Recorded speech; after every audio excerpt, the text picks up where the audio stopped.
The call came at 6:47 in the morning, 2 days after my mother's funeral. I was still in my hotel room 3 blocks from the house she left me, sitting on the edge of the bed with cold coffee in my hand, watching the sun come up over the water. My aunt's voice on the phone was soft, measured, the way it gets when she's performing grief for an audience. She said she just wanted to check on me.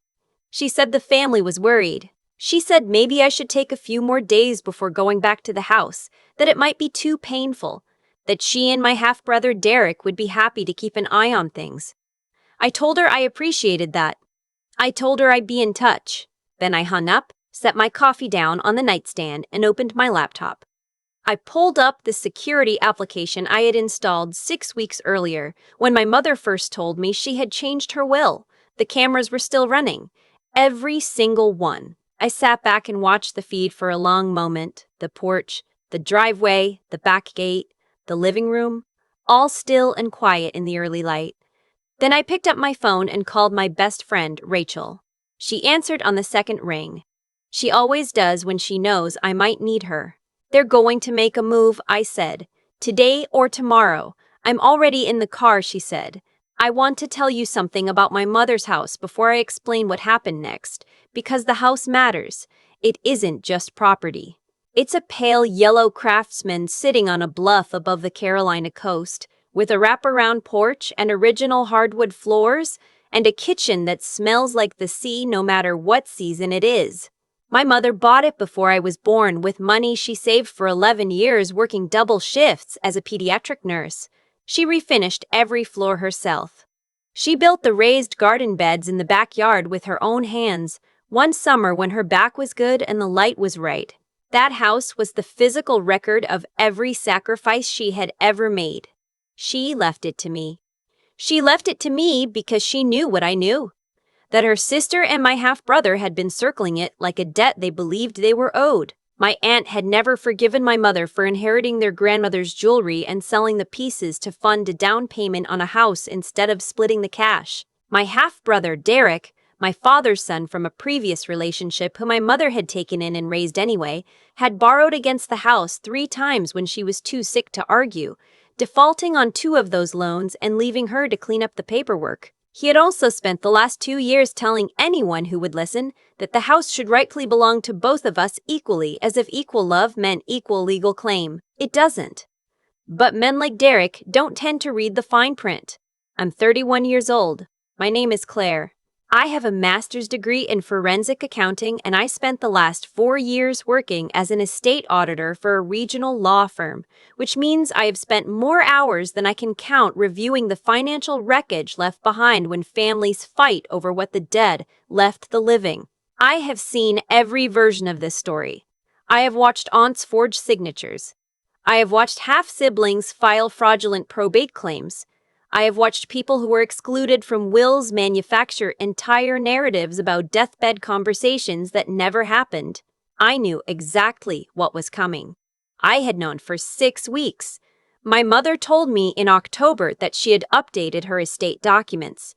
She had done it quietly with a notary she trusted, and she had given Rachel, who is also an estate attorney, the original, signed copy for safekeeping. She told me she had done it because Derek had come to her hospital room with a document he wanted her to sign, and she had recognized it for what it was.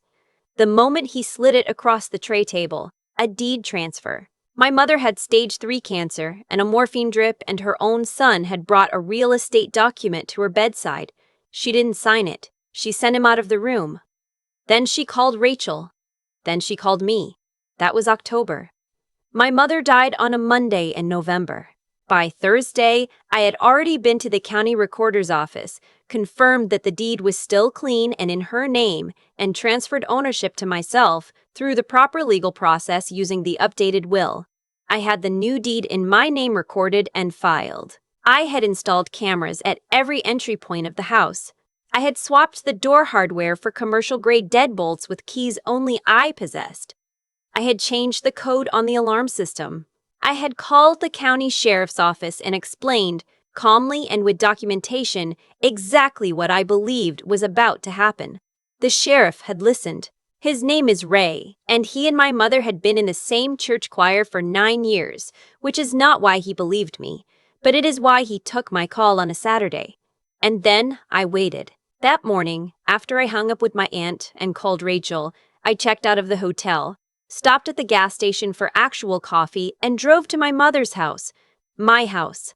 I want to be careful about that distinction because I spent the first 12 hours after she died having to remind myself that the house belonged to me now, that I was allowed to be there, that no one's grief entitled them to what my mother had deliberately and legally chosen to give only to me. I let myself in through the back door. I set my bag on the kitchen table and stood in the quiet for a moment. The house smelled like her still.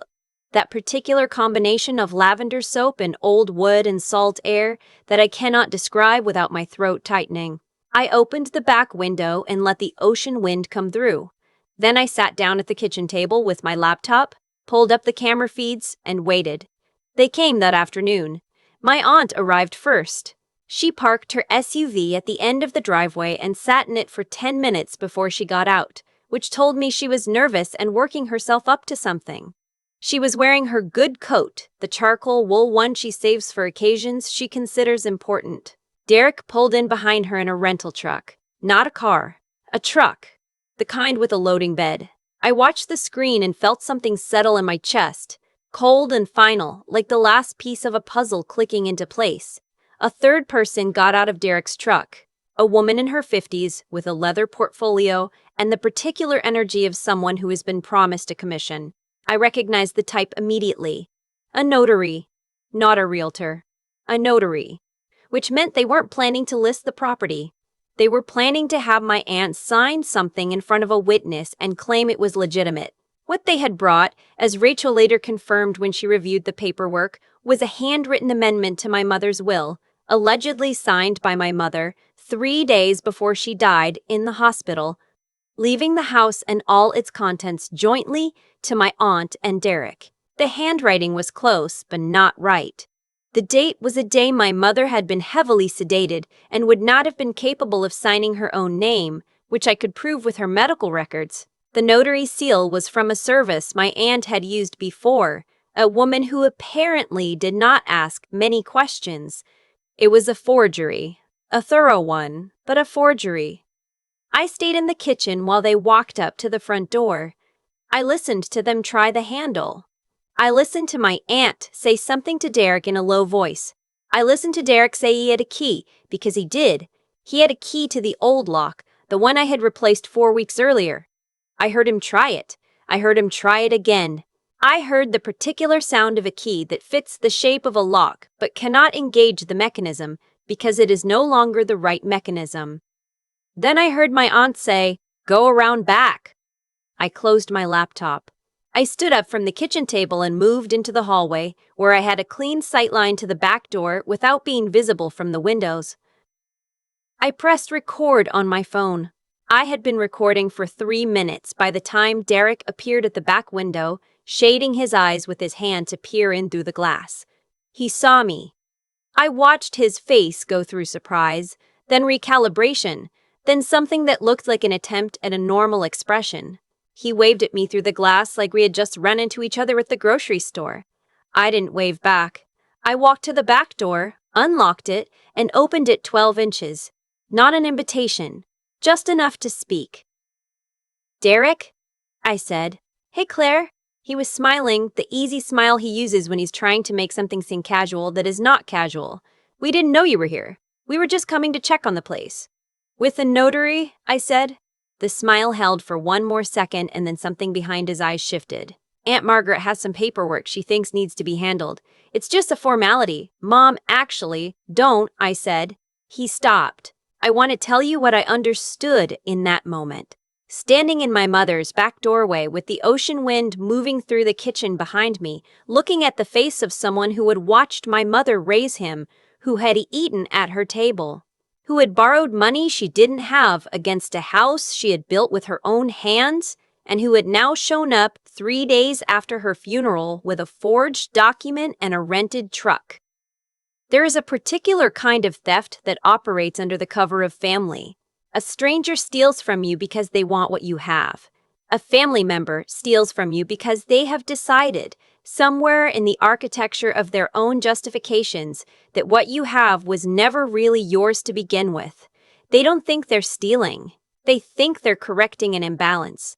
They think they're taking back something the universe owed them and routed incorrectly through you. That is not a legal defense, but it is a very effective fog. I had lived inside that fog for years, telling myself that Derek's demands were grief, that my aunt's entitlement was just her personality, that the slow erosion of my mother's estate was something I could manage if I was just patient and careful and smart enough. I was done being patient. The deed to this property was transferred into my name 8 days ago, I said. The transfer was recorded at the county recorder's office on November 14th. The will that authorizes it is the original, notarized document held by my attorney, Rachel Simmons, whose signature and seal appear on every page. Whatever you brought with you today is not a valid amendment to that will. If you attempt to file it, you will be committing probate fraud, which in this state is a felony. Derek's jaw tightened. Claire, you don't have to be like this.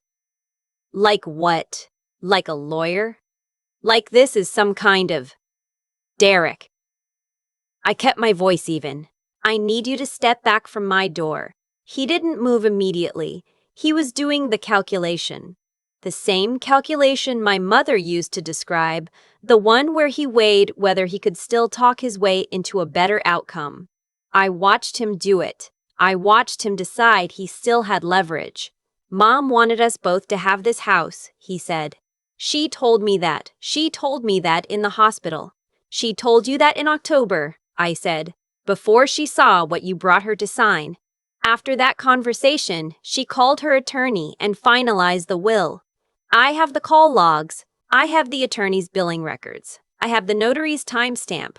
I have her medical chart from the date on that document you're holding, which shows she was in a sedated state and was assessed by her care team as unable to consent to any legal decisions. Something moved through his expression. Not guilt. I want to be honest, I never saw guilt on Derek's face that day. What I saw was the specific look of a person who has realized the game is over and is now trying to figure out the fastest exit. Derek! My aunt called from around the corner of the house. What's taking so long? He turned to look at her, and in that moment I pressed the second button on my phone. Not the panic alarm, just a simple text to a number I had preloaded, and the floodlights I had mounted along the eaves of the house came on simultaneously, washing the backyard in hard white light. From the front of the property, I heard the sound of tires on the gravel driveway.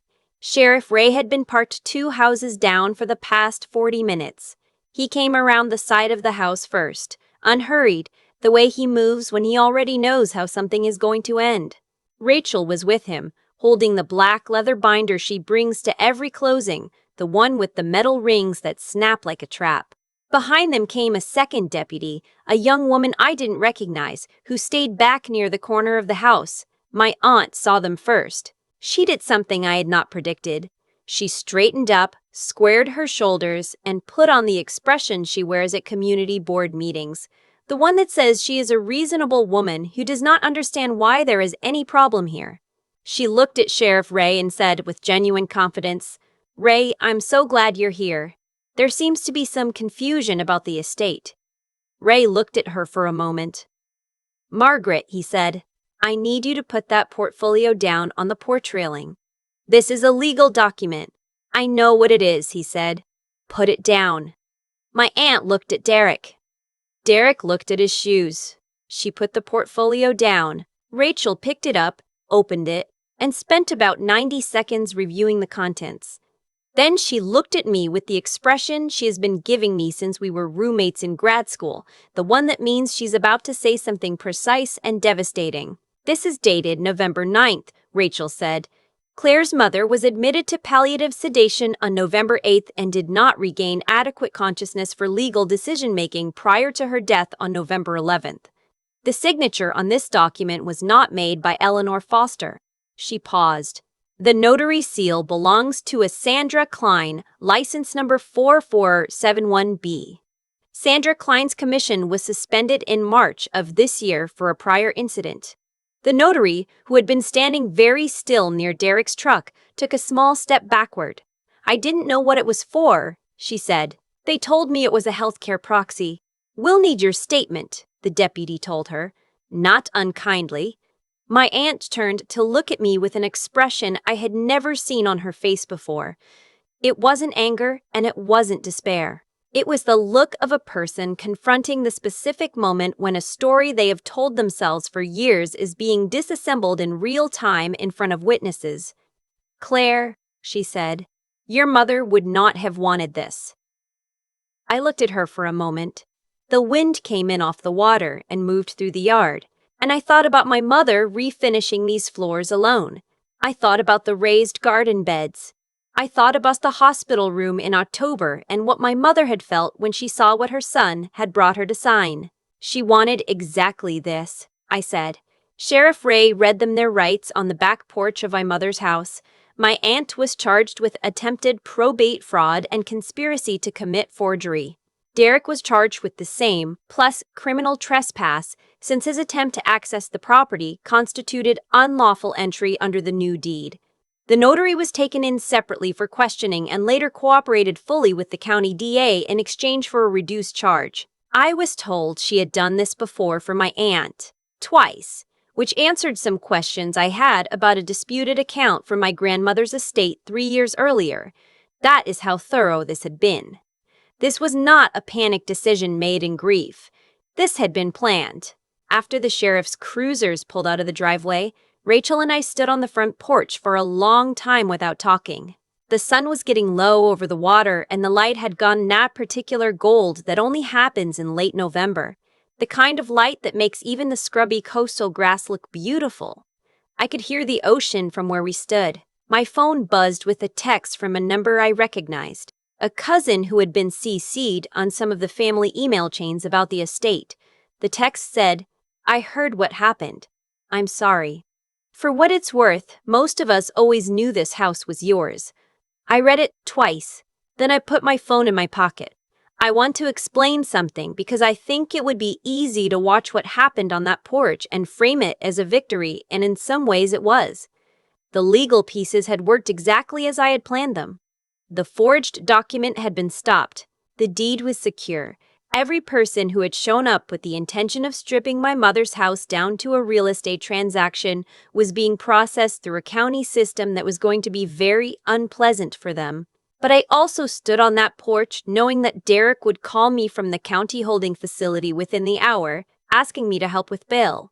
I knew my aunt would retain a lawyer who would write letters suggesting that what she had done was the result of grief and confusion, and perhaps a simple misunderstanding about the nature of the document. I knew there would be a version of the story circulating at some family gathering I would not attend, in which I was the cold one, the one who had set a trap, the one who had turned a family matter into a legal proceeding instead of handling it like a person with a heart. I had already decided I could live with that version. My mother spent 40 years being the person who absorbed the cost of keeping the peace in her family. She let debts become gifts. She let manipulations become misunderstandings. She let herself be the one who smoothed things over and asked for nothing, and quietly rebuilt after every storm, because she believed that love required that kind of endless accommodation. She died without having been thanked for a single cent of it.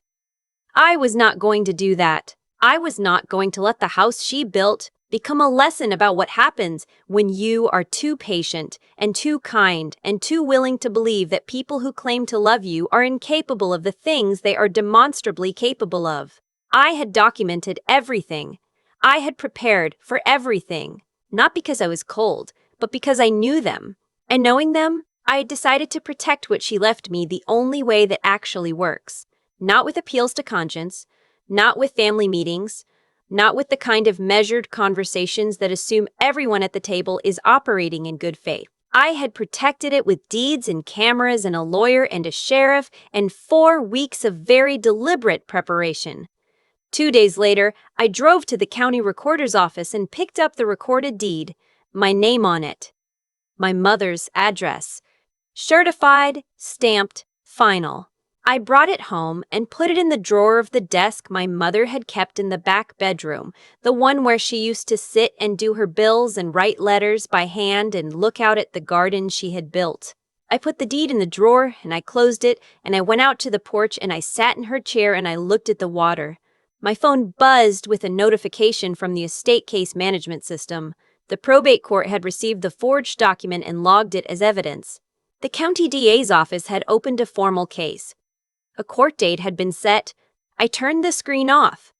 The garden beds needed to be winterized. The front porch railing on the left side had started to pull away from the post and needed to be resecured. The kitchen faucet had a slow drip that I had been meaning to fix for 2 months. I had learned to regrout tile watching videos online, and I thought maybe this winter I would finally do the bathroom. There was a lot of work to do. My mother had always said that about this house. There is always a lot of work to do, and that is the point. That is what makes it yours. Not the deed in the drawer, not the name on the paperwork, but the choosing again and again to show up and stay and do the work of keeping something alive. I sat in her chair and listened to the ocean until it got dark. Then I went inside, locked the deadbolt I had installed myself, and made dinner in her kitchen. I was home. Drop a comment and tell me where you're listening from and what time it is there. I'd love to know who's part of our community.